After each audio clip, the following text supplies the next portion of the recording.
Parece que Rusia ya ha blindado al gobierno de Maduro ante cualquier intento futuro de golpe de Estado con la presencia de un número cada vez más grande de tropas Wagner que estarían allí para frenar ya cualquier intento de desestabilización, esto según la versión de diversos medios de comunicación que han reportado ya los avistamientos de los grupos Wagner en diferentes puntos de Caracas. Aquí pueden ustedes ver algunas de las notas en donde ya se está denunciando esto. Por supuesto, tenemos un video de uno de estos avistamientos ovnis, Alba, avistamientos de los Wagners, para que ustedes juzguen si son reales o no. Pero lo que sí, Alba, es que antes de mostrarles esto, yo creo que es importante también comentar que mientras que esto sucede, también Estados Unidos está moviendo sus cartas del otro lado del ring y ha destinado ya 314 millones de dólares en lo que vamos más lo que no sabemos, y gran parte de esa multimillonaria cifra se ha dirigido a apoyar a grupos de oposición precisamente de Maduro. Y esto no lo dicen fuentes occidentales. Miren, esta es una fuente oficial del USAID. La vamos a analizar más tarde. Son fuentes oficiales de gobierno que confirman 314 millones de dólares. Claro, dicen que es para Venezuela, para ayudarlo a democratizarse. Pero ya hay antecedentes también de incluso prensa asociada en donde reportaban desde el 2014 cómo Estados Unidos está financiando grupos desestabilizadores en Venezuela, incluso durante las épocas electorales, o más bien querría decir yo, sobre todo durante las épocas electorales. Claro, Alba. Como pueden ver en la nota de AP, de prensa asociada, ¿no? Que dice, aún a pesar, 4 años después de que Venezuela emitió una ley que prohíbe el financiamiento externo para grupos políticos dentro del país, Estados Unidos sigue financiando los grupos políticos que le convienen o las personas que necesita poner en el poder.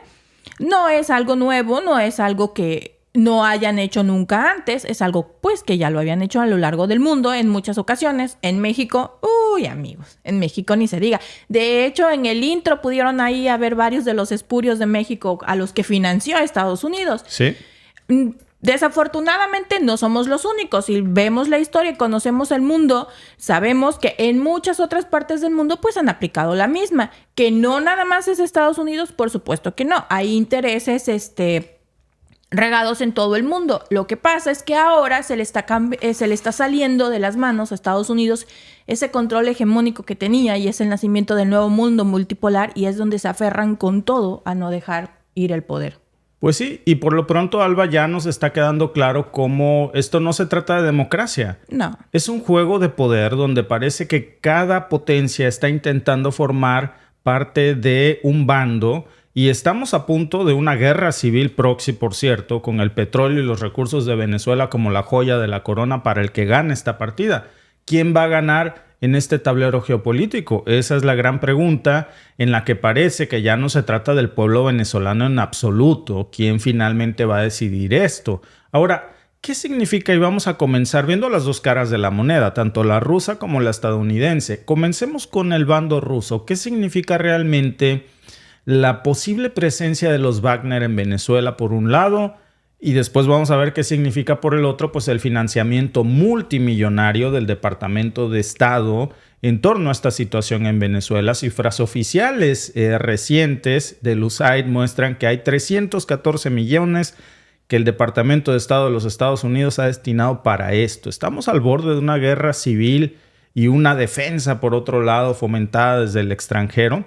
Bueno, primero vamos a comenzar con los Wagner. ¿Cómo ha blindado Rusia supuestamente, según la acusación de varios medios de comunicación, como estos que pueden ustedes ver aquí, que están denunciando el hecho de que supuestamente Rusia ha blindado al gobierno de Maduro para protegerlo de cualquier intento de golpe de Estado? Han comenzado a circular este tipo de videos. Juzguen ustedes si son reales o no, si son los Wagner o no. Queda ejemplo porque no hay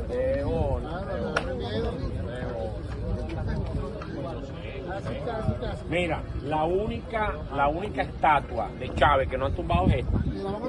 Y la van a tumbar de bola. Ya hoy menos, no jodas. Tumbaron anoche, ya no la tumban.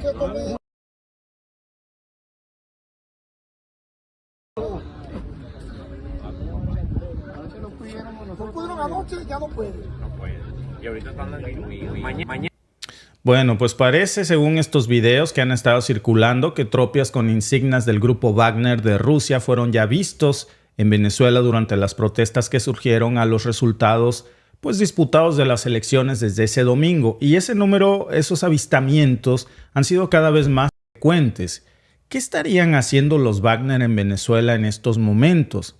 Pues para descifrarlo hay que entender ¿qué papel juega esta agrupación como brazo secreto de Rusia en este tipo de escenarios? El grupo Wagner es una empresa militar privada conocida por entrenar soldados, por escoltar políticos y ha sido vista, esta no es la primera vez que se ve en Venezuela. Ya, según Reuters, miembros del grupo Wagner estuvieron en Caracas en el 2019 para proporcionar en ese momento seguridad a Maduro tras las protestas contra su gobierno. Y también pues este grupo ha entrado en unidades de combate de élite en Venezuela. Y ahora hablemos un poco más sobre cómo el grupo Wagner ha intervenido en la prevención de golpes de Estado y también en la protección de gobiernos alrededor del mundo. Lo mismo puede el grupo Wagner generar un golpe de Estado o evitar un golpe de Estado a un país. Así de poderosos pueden ser. Este grupo no es nuevo en esto, sabe muy bien lo que hace, no son improvisados. Han estado en varias zonas de conflicto jugando roles cruciales. Tal vez sea nuevo para nosotros escuchar esto en América Latina, pero si vemos, por ejemplo, otros puntos como Siria, en donde el grupo Wagner fue pues fundamental, fue una pieza clave para mantener al régimen de Bashar al-Assad hasta el momento que sigue en el poder. Desde el 2015, Bashar al-Assad le debe su triunfo gran parte a los Wagner, pero pues también a quien los mandó, que es Rusia.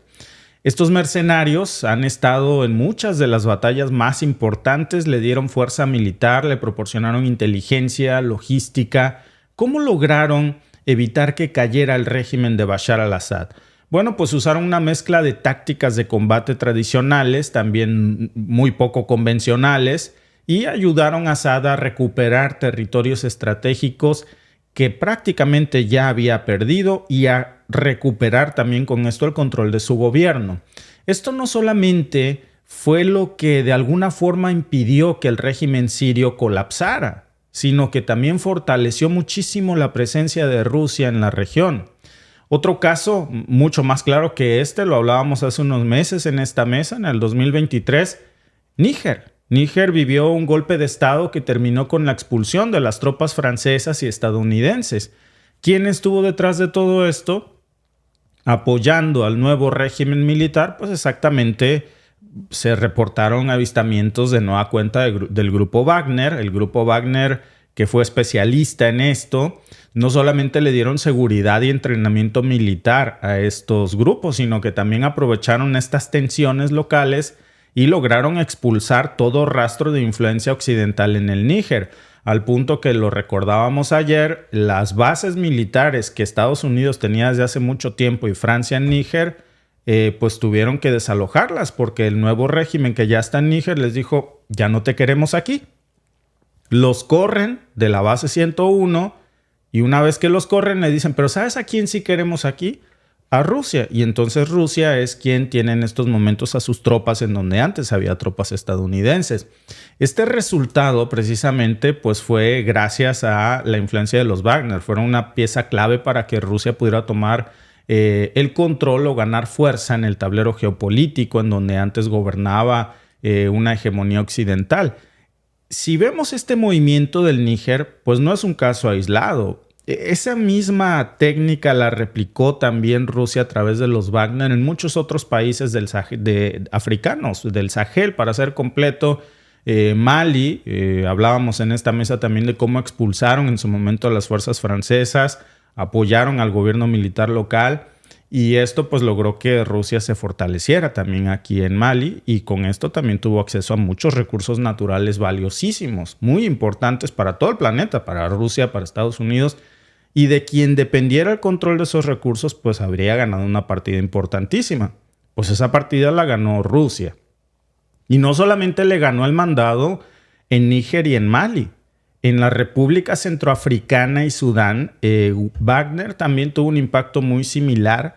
Han protegido a muchos gobiernos locales, han asegurado recursos valiosos para Rusia y es un patrón que se repite donde hay conflictos y donde hay también la oportunidad de desplazar a las fuerzas estadounidenses, pues los Wagner entran en acción y aseguran que Rusia siempre salga ganando en estas zonas. Pero fíjense algo. Es la acusación que hoy hay, por supuesto, incluso hasta Zelensky salió a acusar, ya no perdió la oportunidad, dijo que era deplorable cómo Rusia intervenía en gobiernos extranjeros. ¡Hola! Mientras recibía dinero de Occidente.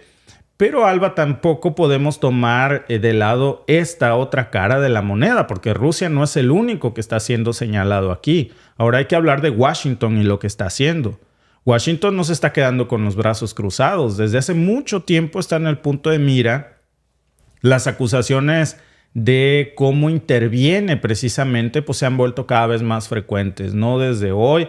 Pero fíjate, Alba, vamos a ir viendo cómo esta nota de prensa asociada, que es un medio occidental, que tiene su base en Washington, en Estados Unidos, pues, y que desde el 2014 acusaba cómo Estados Unidos financiaba grupos en Venezuela pese a la veda electoral, pues ahora esa puja ha crecido mucho más y han incrementado la presión. Esa nota que veían del 2014 de prensa asociada, donde se reportaba que el Departamento de Estado de los Estados Unidos y el Fondo Nacional para la Democracia, que es una organización pues, sin fines de lucro aparentemente, pero financiada por el gobierno estadounidense, enviaron alrededor de $7.6 millones para apoyar a organizaciones venezolanas opositoras al régimen de Maduro. Esos recursos pues, fueron utilizados para intentar influir en los resultados electorales. Bueno, hablábamos en aquel entonces más bien del año 2014, estaba Maduro recién desempacado, pero 10 años después esa cifra ha subido meteóricamente. Miren, hablábamos originalmente en estos documentos de prensa asociada de $7.6 millones para desestabilizar o influir en las elecciones venezolanas. Eso era $7.6 millones. Pues 10 años después, vean cuáles son los datos oficiales de Estados Unidos. Esa cifra subió maratónicamente. Ahora la puja de Washington para derrocar a Maduro es de más de $314 millones. Este año el gobierno de Estados Unidos ha continuado, por supuesto, proporcionando fondos significativos a grupos de oposición en Venezuela, según diversas fuentes del Departamento de Estado y la propia USAID, que es esta captura que ustedes veían, es una fuente original. Vayan ustedes y consúltenla directamente del USAID, que es la agencia de los Estados Unidos para el Desarrollo Internacional, y ahí se especifica cómo Washington ha destinado más de $314 millones para influir en la política venezolana, básicamente. De este modo, pues una parte muy importante se ha destinado para la oposición de Maduro. Y el financiamiento pues incluye apoyo a partidos políticos, medios de comunicación, redes sociales. Mágicamente, tú y yo lo platicábamos, Alba, incluso canales que hace apenas 3 semanas se dedicaban a ser locutores de partidos locales de fútbol. En estos momentos entra por la derecha. Ahora simplemente dicen, en estos momentos Maduro está entrando, está... Y sí. 5 millones de views, 20 millones de views. La semana antepasada tenían 30 views, 300 views. ¿Por qué? Porque el algoritmo está tratando de colocar un trending, un tema en la audiencia, que todos estemos enfocados en eso, y también trata de que al poner ese tema, todos tenemos distintas opiniones. Claro. Está en el chat. Entonces, se abre el debate y todos estamos... Y gana atracción. Exacto. Todos estamos muy interesados por saber qué está pasando en Venezuela. Decía por aquí nuestro amigo Giancarlos Van de Estobar. Sí, son muy reales y están aquí en Margarita, Venezuela. Los hemos visto cuidando una estatua, la única que queda de Chávez, respecto a los Wagner. Decía alguien, pero es que los Wagner no son mercenarios, son un grupo militar privado. Así se les llama a los grupos militares privados, mercenarios. Solo que en Estados Unidos les dieron un nombre más elegante, más fancy. Se llaman contratistas, pero al final del día son lo mismo. Son grupos paramilitares o exmilitares privados. Por supuesto, los Wagner son uno de ellos. Desde que se iniciaron, han sido un grupo militar privado que ha tenido Rusia. Es mano en la sombra. Estados Unidos tiene sus contratistas que luego ven las notas de que mataron un contratista. Uno cuando escucha contratista, a lo que yo entendía, pues era alguien que se dedica a hacer negocios, como un empresario, alguien que fue a hacer una obra, un constructor. Sí. Pues no, mi ciela. Contratista de asesinos a sueldos. A ellos les llaman contratistas, no les llaman mercenarios, no les llaman grupos paramilitares. Se oye feo. Denigra. No, eso es en Occidente. En Occidente se llaman contratistas. Para el resto para la perrada se llaman mercenarios. Mercenarios, sí. Hay diferencias, hay niveles. Claro, a mí me dio un poco de ternura un comentario en el chat que decía: gracias a Estados Unidos ustedes tienen libertad. Y voy a decir por qué me dio mucha ternura. Porque se le olvidó lo que pasó hace poquititos años con Donald Trump. El país que nos regaló esa famosa libertad de expresión que tú dices, reprimió al presidente de su país. Le quitaron las redes sociales a Donald Trump, si se acuerdan. Ahora, si vamos a hablar de libertad de expresión, ¿pueden postear ustedes lo que quieran en Facebook? No. ¿Dónde está la sede de Facebook? Meta, en Estados Unidos. ¿Por qué? Porque no les conviene. Entonces, no hay libertad de expresión. Si ustedes quieren hacer bailes tontos, si ustedes quieren hacer bromas tontas o cosas, retos que hasta ponen en riesgo la vida de las personas, eso sí los van a encontrar por donde sea. Pero si quieren hacer otra cosa como advertir de algo que está pasando, que va en contra de los intereses de grupos más grandes, les van a bloquear las cuentas, no los van a dejar poner. Eso no es libertad de expresión. Libertad de expresión sería que todos pudiéramos poner de todo. Ya, Alba, no se trata de Estados Unidos. Ya nos quedó muy claro, y lo vimos, como tú dices, con el último caso de Trump, que quien gobierna es una élite mundial, mucho más poderosa que el propio gobierno de los Estados Unidos. Con lo que le hicieron a Trump quedó claro. Sí, el presidente de los Estados Unidos tiene que asumir su rol de gerente de muchos grupos, entre ellos el grupo Bilderberg, por ejemplo, que es un grupo secreto que se formó desde el 54, que es súper real, que existe. Si no me creen, vayan ustedes y busquen, nada más tipenle ahí grupo Bilderberg. Y es un grupo muy pequeño. Son alrededor de 120 a 150 personas que lo conforman. Una secrecía extrema. Se reúnen siempre para abordar temas de la agenda mundial que no sabemos nunca cuáles son. Pero ahí hay de todos. Hay políticos, hay jefes de estados y tienen que asumir estos roles. Desde ahí se dicta una agenda mundial para medios de comunicación, para la industria farmacéutica. No es una teoría de la conspiración, es algo real, Alba.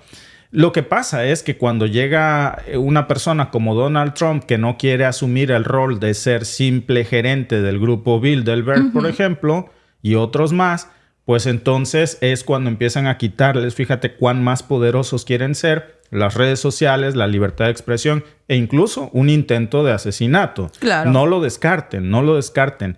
Entonces, amigos, hacemos esta pausa porque de verdad no se trata de los Estados Unidos, de Canadá. Ya hay una agenda mundial que se está queriendo imponer, sobre todo para gobernar. Por eso hay una Agenda 2030, por eso existen estos grupos. Veía yo hace poco un podcast precisamente que hablaba sobre esta posibilidad de cómo hace poco se reunió el grupo Bilderberg en Europa y justamente en esos momentos llega Taylor Swift y todo el mundo estaba cubriendo el concierto de Taylor Swift, pero nadie estaba hablando de por qué media policía de Reino Unido se estaba dedicando a proteger todas las áreas del grupo Bilderberg para que cercanas a donde se estaban reuniendo, para que nadie cubriera el evento, para que nadie se enteraba de quiénes iban. Entonces... De hecho, es una periodista que tiene datos muy, muy interesantes. ¿Sí? Le invitaron a un podcast. Ella tiene libros, tiene muchísima información muy, muy interesante la señora. Vamos a buscar el podcast y se los vamos a compartir en el Telegram y échenle un ojito. Luego nos dicen conspiranoicos. Amigos, en este mundo hay que creer todas las alternativas e investigar. Lo peor que puede hacer uno es ser tan ingenuo de que cuando nos digan algo, eso es una conspiranoia, es que son conspiranoicos. no averiguar, porque entre una teoría de la conspiración y la verdad solo hay 6 meses. Entonces, siempre que vean esas cosas, averigüen. Nos volvemos más cultos. Y es real. Ahora, esta intervención, Alba, regresando al caso de Venezuela, ya ha sido vista como un intento de desestabilizar al gobierno de Maduro. Por un lado, el del financiamiento con alrededor de, veíamos en estas notas, que se contraponen, miren, la puja de 314 millones de dólares actualmente, y por otro lado, pues la presencia del grupo Wagner. Entonces, por un lado vemos el interés de Washington y por el otro el interés de Rusia. Ahora, ¿hay posibilidades reales de que exista un golpe de Estado? Esto no ha dejado, por eso el algoritmo, todas las redes sociales en estos momentos están tan interesados en posicionar cualquier tema que tenga que ver con activar en el escenario internacional una revolución de color. No se trata de la democracia en Venezuela, más que a los venezolanos. A nadie más le importa un carajo la democracia de Venezuela. De verdad, es duro, pero es real. Les interesa su petróleo, les interesa su recurso natural. Por eso precisamente es que estamos viendo cómo se han patrocinado en el mundo entero revoluciones de color. Y ahora, pues la oposición venezolana ha recibido tantos fondos como entrenamiento también en muchos de sus grupos por parte de entidades vinculadas al gobierno estadounidense. Hay acusaciones incluso recientes del gobierno de Maduro acerca de esto y del ejército. Organizaciones delictivas. La Fuerza Armada de Venezuela reiteró el martes su absoluta lealtad al presidente Nicolás Maduro y rechazó los pedidos de apoyo de la oposición, que denuncia fraude en las elecciones presidenciales del 28 de julio. Rechazamos contundentemente los desesperados y sediciosos planteamientos contenidos en un escrito publicado en las redes sociales el día de ayer, 5 de agosto, de Los Corrientes, por parte del señor Edmundo González Urrutia, ex candidato presidencial, y la ultraderechista María Corina Machado. La Fiscalía de Venezuela abrió el lunes una investigación penal contra los líderes opositores María Corina Machado y Edmundo González por presunta instigación a la insurrección, luego de que exhortaran a los militares a ponerse del lado del pueblo entre las denuncias de fraude y pidieran cesar la represión a las protestas. Maduro fue ratificado como presidente reelecto el 2 de agosto por la autoridad electoral, acusada por sus adversarios de servir al chavismo. El anuncio desató protestas que han dejado al menos 11 civiles y 2 militares muertos. Maduro afirma que unas 2.000 personas fueron detenidas y es señalado por la oposición de ordenar una ola represiva contra manifestantes, que tanto el mandatario como la fiscalía tildan de terroristas y delincuentes. Padrino, en el cargo desde 2014, respaldó el recurso introducido por el mandatario izquierdista ante el Tribunal Supremo de Justicia, de línea oficialista, para certificar los resultados, y señaló que la máxima corte del país tendrá la última palabra.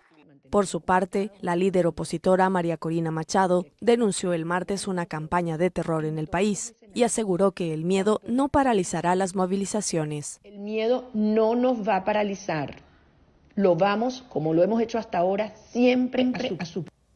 Ahora, no me malentiendan, no quiere decir que la situación en Venezuela no esté sujeta a un escrutinio, pero ese escrutinio tiene que ser de los venezolanos, porque cuando vemos este tipo de cosas, cuando vemos precisamente cómo ahora la oposición venezolana está contando con un respaldo significativo cada vez más grande de los Estados Unidos, en donde el mismo secretario de Estado Antony Blinken reconoce al candidato opositor Edmundo González como el ganador de las elecciones, y por el otro lado vemos la presencia del grupo Wagner, pues es imposible no preguntarse si esta discusión en redes sociales se trata realmente sobre la democracia en Venezuela o si ya se está convirtiendo más bien en una lucha de poder entre Moscú y Washington. Y si es así, ¿cuál será el costo para el pueblo venezolano y quién ganará esta lucha, Alba? Yo creo que ese es el verdadero significado de este debate, lamentablemente. No debiera ser así, Alba,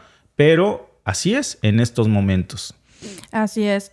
Había yo encontrado por aquí con nuestra amiga Brigitte Mena nos ya puso el nombre de la periodista porque se me había ido. Dice nuestra amiga Brigitte Mena: lean y escuchen a Cristina Martín, periodista investigativa española, al respecto del famoso grupo de la élite Bilderberg. Sí, así es, sí. es ella, y estuvo en el podcast del canal, se llama A la de 3. Sí, es verdad. A la de 3 se llama el canal, en donde le hicieron una entrevista que está muy, muy interesante. Ella tiene varios libros y ha hecho muchas investigaciones y posee datos muy, muy interesantes. Además de que tiene datos, en la conversación revela muchas cosas que ya sabíamos, pero muchas veces necesitamos que alguien más nos los diga para entenderlo.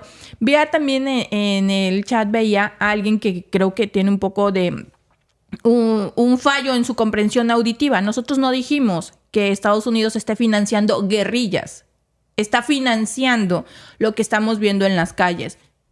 Los medios de las capturas de pantalla que pusimos lo están diciendo, amigo. Entonces nosotros no dijimos que estén financiando guerrillas, comprensión auditiva. Sí, y es por ambos escenarios, Alba. Es ingenuo pensar que a nadie le interesan los enormes recursos económicos que tiene Venezuela, porque de eso se trata ese debate. Y ahora el problema es a dónde está llevando ese debate, esta situación. Por cierto, la encuesta de este podcast, Venezuela está en riesgo de una guerra civil por intervenciones extranjeras. Las opciones son sí, es inevitable, no, es exagerado o es posible. Y ya cuando esto sucede, Alba, es muy difícil descontaminar esta parte y aislar solamente para quedarnos con la situación adentro, al interior de Venezuela, que es lo que debería de pasar. Sí. Que organismos electorales, observadores estén... Esto es verdad, pero ya cuando pones por un lado 314 millones y por el otro a un grupo paramilitar especial, pues ya se trata de una puja. Claro. Y a ver cada quién sí, da más. Cada quien pues podrá decir, me parece bien que los Wagner defiendan la democracia. Otro podrá decir, me parece bien que Estados Unidos también defienda la democracia con 314 millones de dólares. Eso es caridad, ni la Madre Teresa hizo tanto, etcétera. Pero, amigos, no se trata de democracia en absoluto este debate internacional. Se trata de democracia para los venezolanos. Saliendo de esa frontera, se trata de sus recursos naturales y quién los controla. Esa es la verdadera situación que hoy estamos viendo aquí, Alba. Sí. Decía alguien, no, lo que pasa es que los Wagner son un grupo paramilitar a sueldo. Los está pagando Maduro. No. Creo que no has entendido cómo funcionan los grupos paramilitares. No es quien los pueda pagar, es quien los creó. A ver, díganle a Biden que pague uno, a ver si van. A ver, exacto. No es que Maduro los esté pagando. No es que Venezuela esté pagando los contratistas estadounidenses que estén dentro de su suelo. Esos contratistas estadounidenses que están en Venezuela son, sí, financiados y guiados por la mano estadounidense. Los grupos paramilitares o los mercenarios Wagner que están en Venezuela son guiados y financiados por Rusia para proteger los intereses de Rusia, así como otros grupos. Muchos países tienen estos grupos paramilitares. No es de quien los pueda pagar, es de los intereses que a la sombra el país les mande a proteger. Así es como funcionan estos. No son guardaespaldas. Creo que te estás confundiendo con eso. Los guardaespaldas sí. Si tú puedes pagar seguridad privada a un guardaespaldas y luego ya no puedes o alguien le ofrece más, por supuesto se van a ir con el otro. Estos grupos no funcionan así. Ahora, difícilmente, Alba, un presidente contrata seguridad privada. Claro. Para eso tienen sus propios servicios secretos, Estado Mayor Presidencial, el nombre que asuma cada país, pero difícilmente recurren a seguridad privada porque tú no sabes qué intereses sirven o quién los controla, claro, o si alguien paga más y entonces ya no te cuidan a ti y cuidan a otro. No. Gracias a todos por participar en nuestra encuesta por YouTube que estamos cerrando en estos momentos para ver cuál es la opinión de todas las personas que están conectadas con nosotros. Venezuela está en riesgo de una guerra civil por intervenciones extranjeras.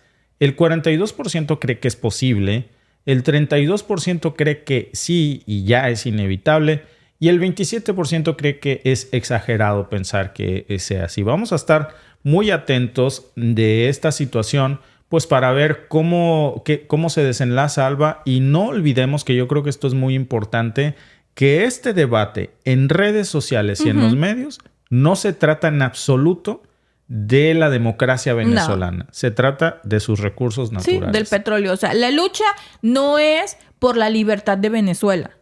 La lucha es por el petróleo de Venezuela. Esa es la real lucha.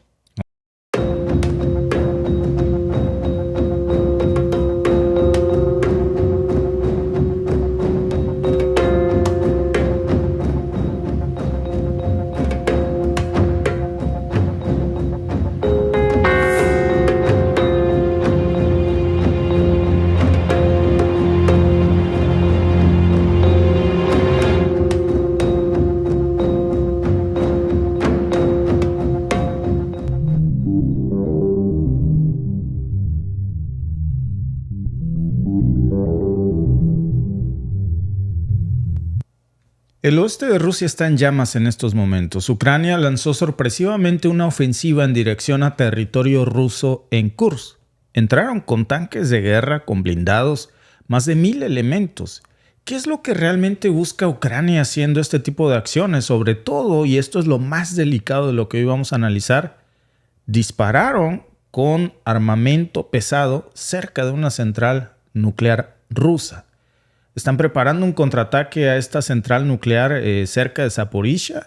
¿O es una operación que ha despertado ya una verdadera ofensiva que yo creo que la OTAN no esperaba este grado de respuesta que parece haber empeorado toda la situación? Resulta que un grupo de militares ucranianos entró en Kursk con equipo pesado. Y eso pues ya generó mucha especulación y preocupación. ¿Quién planeó este ataque? ¿Fue con el consentimiento de la OTAN? ¿Fue la OTAN quien lo planeó o tuvo alguna implicación? Bueno, pues todo empezó con un bombardeo masivo ucraniano, lo peor de todo, contra civiles en Kursk, como un ataque terrorista. Este ataque dejó 3 muertos, 18 heridos, según el gobernador en funciones, Alexei Simorniv. En su canal de Telegram compartió ya y confirmó esta información. Con el tiempo se supo, después de que el alcalde diera su informe, que el número de víctimas había aumentado y esto pues había convertido a la situación todavía más complicada. El Ministerio de Defensa ruso dijo que hasta 300 tropas ucranianas, imagínense, entraron con 11 tanques de guerra, más de 20 vehículos blindados y tomaron por sorpresa esta región que no es una zona militar, que no era el frente de guerra. Entraron a territorio ruso a disparar a quemarropa. Es grave porque ¿cuál es el verdadero objetivo de un ataque de esta magnitud? ¿Con qué motivo? ¿Por qué arriesgar tanto en una operación así? Bueno, pues las fuerzas ucranianas fueron rápidamente repelidas, fueron empujadas de regreso los pocos que lograron sobrevivir. Algunos informes sugieren que aún estaban controlando ciertos asentamientos de Kursk en algunos grupos de Telegram, pero después se supo que prácticamente habían sido fumigados. Rusia seguía haciendo frente el miércoles a una incursión ucraniana lanzada el martes en la región fronteriza de Kursk, donde 5 civiles murieron y otros miles fueron evacuados debido a los combates. Según Moscú, hasta 1000 soldados ucranianos participan en la operación. El jefe del Estado Mayor ruso, Valery Gerasimov, señaló que el avance de las tropas de Kiev fue detenido por la aviación y la artillería. El presidente ruso Vladimir Putin denunció una provocación. Tendremos que empezar con los eventos que están sucediendo en la región de Kursk. Como saben, el régimen de Kiev ha lanzado otra provocación a gran escala. Está disparando indiscriminadamente con varios tipos de armas, incluyendo cohetes, contra edificios civiles, casas residenciales y ambulancias. Por su parte, Ucrania anunció la evacuación obligatoria de miles de personas de la zona fronteriza situada frente a la región rusa de Kursk. Desde que comenzó el conflicto en febrero de 2022, se produjeron varias incursiones en Rusia de combatientes procedentes de Ucrania. El ejército ruso afirmó haberlas repelido cada vez, pero algunas de ellas lo obligaron a recurrir a artillería y aviación, como en este caso. Esta operación se produce mientras las fuerzas de Kiev padecen faltas de municiones y nuevos reclutas, mientras intentan contener el avance de las tropas rusas en el este de Ucrania en los últimos meses.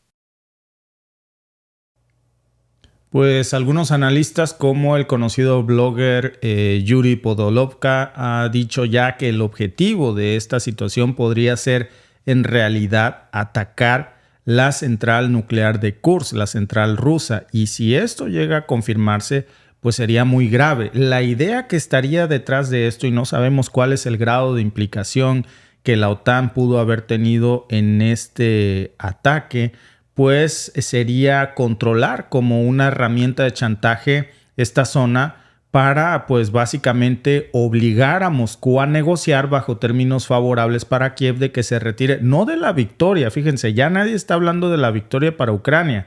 Incluso los mismos ucranianos ya están hablando de la idea de que Rusia pueda tomar menos territorios, los menos posibles, y entonces esta sería una baraja de cambio. Hay otros, por ejemplo, el canal de Telegram de Cerrada cree que pues esta ofensiva podría en realidad ser un distractor. Y a mí me parece que esta teoría tiene un poco más de lógica, porque en ese caso la verdadera intención pues podría ser obligar a Rusia a redistribuir sus fuerzas, y esto pues haría que mientras se distraen en esta zona, pues se debilitan otras áreas estratégicas, como por ejemplo Zaporizhia precisamente.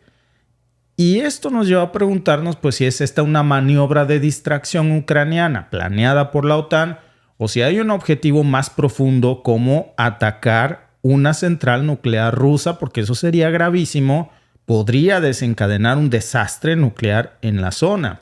Este canal de Breitbart también comparte una opinión que me parece que es bastante relevante, porque lo que dice es que esta operación ya había sido planeada meticulosamente y que las concentraciones de fuerzas ucranianas en la frontera pues nos confirman de alguna manera que estos combates que hoy estamos viendo aquí pues podrían continuar por varios días, y esto pues nos hablaría de un nivel de coordinación con la OTAN, usando tanto la guerra física como la guerra de información para intentar desestabilizar a sus oponentes, y que haya un cierto grado de presión de la población rusa pidiendo que se proteja el territorio ruso y que exista algún repliegue, por decirlo así, de tropas de algunas otras áreas. No sabemos de cuál, lo más seguro es que sería Zaporizhia, por ejemplo. Y en la medida en la que vamos viendo cómo se va desarrollando esta situación, yo creo que es muy importante entender qué es lo que había pasado antes, cuáles son los antecedentes, cuáles son las tácticas de guerra, no solo de Ucrania, también de Rusia. Por ejemplo, en el 2023 Ucrania, como vieron en este video de nuestros amigos corresponsales de AFP, ya habían intentado una ofensiva muy parecida a esta, pero en Belgorod, y bueno, yo creo que eso también pudiera darnos una idea de cómo va a terminar esto. ¿Qué pasó en esa ofensiva de Belgorod? Pues falló. Esta vez parece que Ucrania sí aprendió un poco de sus errores, por lo menos un paso más, porque aplicaron eso, pero en Kursk, y por lo menos lograron entrar. Eso ya fue un avance. Los pocos que lograron salir, según la información que se confirma, pues fueron los suertudos, que no fueron necesariamente todos los que ingresaron. Hay varias incursiones anteriores, como por ejemplo el ataque de marzo del 2024 en Novaya, en Tabolshanka, que amplió precisamente esta línea de combate. Y ya no solo incluiríamos a Belgorod y a Kharkov, sino que también estaríamos ya con esto oficialmente metiendo en la lista pues a Kursk. Y esto nos estaría mostrando el nivel de la expansión en el conflicto, que ya va a tener repercusiones por el bando ruso, por supuesto. Pero yo creo que la pregunta principal aquí que tenemos que hacernos es: ¿qué busca Ucrania con esta operación en Kursk? No parece ser solamente una serie de incursiones tácticas. Estos ataques pues parece que están planeados por unidades significativas que estarían pues de alguna manera intentando pues que existiera un repliegue de las fuerzas rusas, y que habría cierto nivel de inteligencia de la OTAN. También eso es lo que hoy están suponiendo ya varios. Todos estos intentos de penetrar esta región de Sucha y poner esta presión precisamente sobre Kurchatov, donde está precisamente la central nuclear, y esto es lo más riesgoso que estamos viendo aquí, pues nos habla acerca de esta posibilidad de que Ucrania esté jugando con una amenaza nuclear, y esa raya es demasiado peligrosa. Sí, es un juego psicológico contra los rusos, pero es un juego en el que también Ucrania tiene mucho más que perder. Y hay algo que hay que mencionar aquí. El hecho de que Ucrania esté lanzando estos ataques que parece como que van en dirección a la central nuclear de Kursk es muy preocupante, porque estamos hablando de una instalación que, si Ucrania tuviera éxito y fuera dañada, pues desencadenaría una catástrofe nuclear de proporciones inimaginables. Ya nos podemos imaginar cómo respondería Rusia a Ucrania si Ucrania desatara una catástrofe nuclear en Kursk. Ojo con esto, porque eso sería pues un casus belli nuclear. En guerra ya están, pero no nuclear. Y si de alguna manera esto desencadenara una respuesta nuclear en parte de Ucrania al lanzar este ataque en una central nuclear, pues ¿cómo respondería Rusia? Pues seguramente su respuesta también sería nuclear. Ya tiene las armas desplegadas.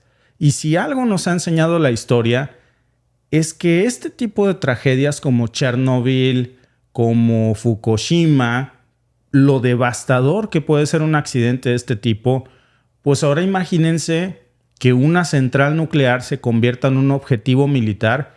Eso deliberadamente, eso es jugar con fuego, y no es cualquier fuego, es un fuego nuclear con el que Rusia también puede responder, y las consecuencias para Ucrania serían aún más devastadoras, y ese fuego podría arder por siglos.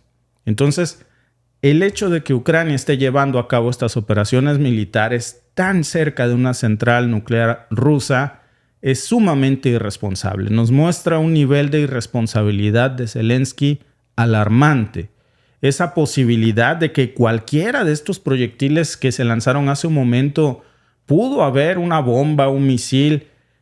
Incluso imagínense que uno de estos armas, una de estas bombas haya sido de armamento de la OTAN seguramente, y que hubiese dañado instalaciones nucleares rusas y hubiera desencadenado, ni Dios lo quiera, una catástrofe nuclear, hubiera tensado aún más esas líneas rojas al punto de romperlas, y ya estaríamos hablando de una línea nuclear. Y luego pues es una amenaza que hay que, sobra decirlo de alguna manera, pero no es solamente física, también pues es una amenaza psicológica que ya nos está diciendo que usualmente vemos este pandero de la amenaza nuclear que lo trae la OTAN, que lo trae Rusia, y ahora también lo trae Ucrania. Aun cuando Ucrania no tiene armas nucleares en estos momentos, y esperemos que así sea, pues siempre ya está jugando con una amenaza nuclear al apuntar a una central nuclear rusa. Es el problema de esta operación ucraniana. Hay varios medios que están confirmando, por supuesto, si quieren leer más al respecto, el origen de esta nota, las implicaciones, cuál sería el verdadero objetivo. Me parece que la perspectiva de esta nota se las recomendamos porque me parece muy interesante.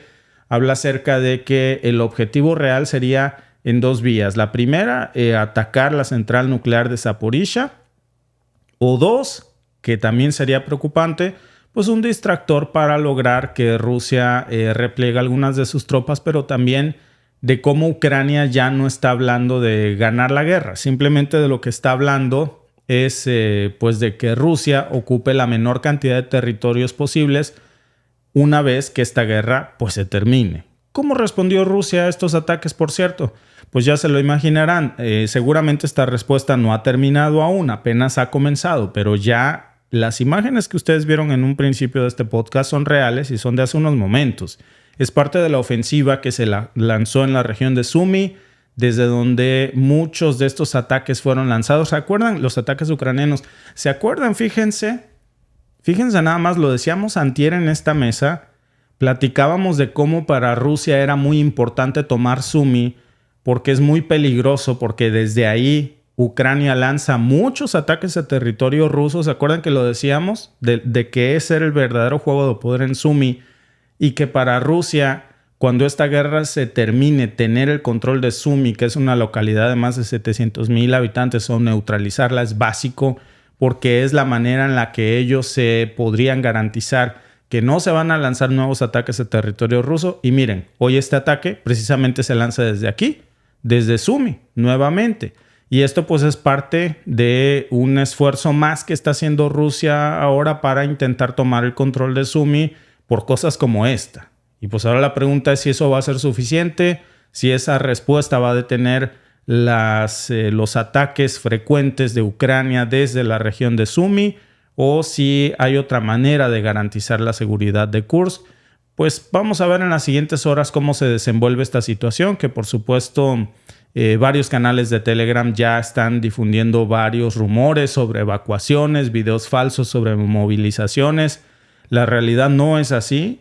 La realidad es que, como veían ustedes con la cobertura de nuestros amigos de AFP, Rusia lanzó un ataque aéreo. Las tropas que ingresaron al territorio ruso, pues como entraron, salieron, pero no sin antes causar un daño terrible. Y no por esto deja de ser preocupante, sobre todo cuando vemos el objetivo final de Ucrania, que podría ser pues de varios tipos. Por un lado, pues sí ejercer un nivel de presión muy preocupante sobre Kursk, sobre Kurchatov, que podría ser pues un intento de crear un nuevo frente de conflicto para de alguna forma obligar a Rusia a dividir sus fuerzas, sus recursos, y pues por el otro lado también seguramente tomar el control de una central nuclear como la de Kursk, que eso sería una palanca así poderosa para Ucrania, para cualquier negociación futura, pero sumamente arriesgado.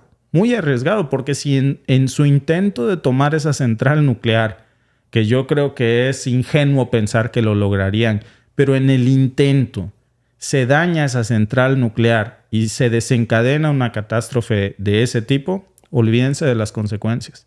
Yo no creo que Rusia se tente el corazón para lanzar armas nucleares de vuelta a Ucrania. Lamentablemente todo indica que así sería. Si la historia nos ha enseñado algo, precisamente es que este tipo de herramientas de chantaje son muy peligrosas, no parece ser muy viable, sobre todo si vemos las circunstancias en las que se han desenvuelto este tipo de ataques. Pero bueno, más allá de eso, precisamente la encuesta de hoy es esa. ¿Es justificable que Ucrania ataque cerca de una central nuclear rusa? Los invitamos a votar en nuestra encuesta que está en estos momentos por YouTube.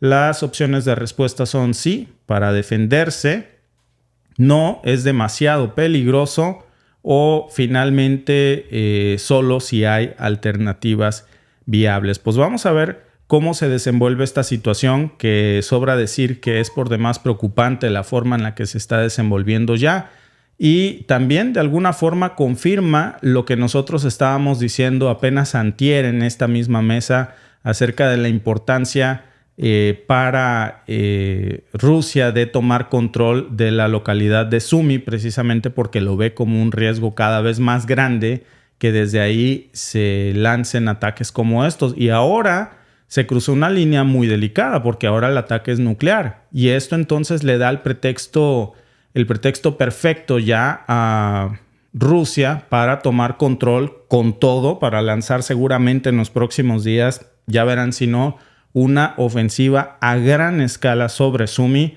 en donde en el fuego cruzado pueden quedar muchos civiles que pueden ser lamentablemente utilizados como escudos humanos.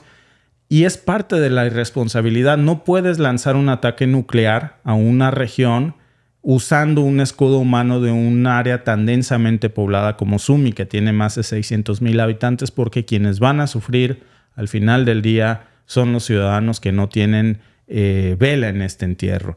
Gracias a todos por participar en nuestra encuesta de la noche. ¿Es justificable que Ucrania ataque cerca de una central nuclear rusa? El 77% cree que no, que es demasiado peligroso. Me sumo a esa estadística. El 14% cree que sí, para defenderse. Y el 9% cree que solo si hay alternativas. Muchas gracias a todos nuestros amigos que están conectados aquí. Muchas gracias, por cierto, por conectarse a nuestro podcast de la noche, un poco improvisado. Venimos llegando de hacer algunas cosas que ya luego les contaremos aquí. Alba está todavía en este proceso de hacer cajas, hacer maletas, empacar. Ya les iremos avisando de cómo va esto. Por lo pronto, muchas gracias por conectarse y nos vemos mañana con más información.